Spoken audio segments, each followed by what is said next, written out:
He was an artist, a storyteller, and a visionary who redefined children's literature. Maurice Sendak created stories that didn't shy away from fear, anger, or loneliness because he knew childhood wasn't always gentle. Maurice Sendak was born in 1928 in Brooklyn to Polish Jewish immigrants. His parents had fled Europe before the Holocaust, but most of his extended family wasn't so lucky. He grew up knowing that his aunts, uncles, and cousins had been murdered by the Nazis. That grief lived inside him. It shaped his imagination, his fears, and his need to tell stories that weren't about happily ever afters, but about survival. Drawing became his escape. As a sickly child, he spent a lot of his time indoors, lost in books and his own imagination.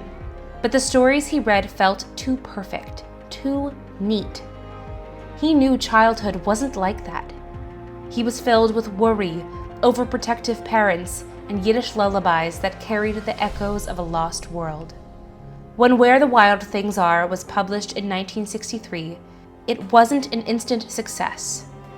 Some parents and librarians thought it was too dark, too scary for children. But kids understood. They saw their own anger, their own wildness, their own struggle to navigate a world controlled by adults.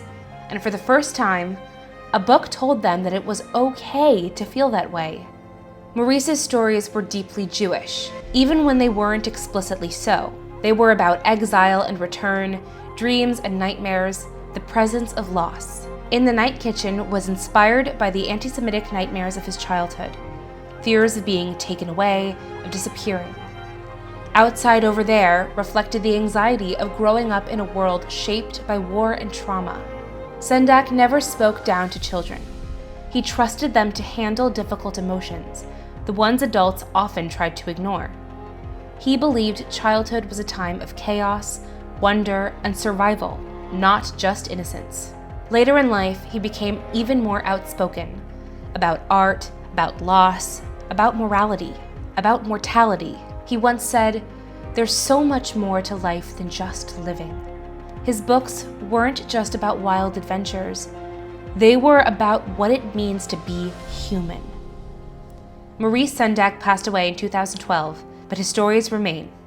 They remind us that imagination is a place where fear and love, grief and joy can live side by side, and that sometimes going to where the wild things are is the only way to find our way home.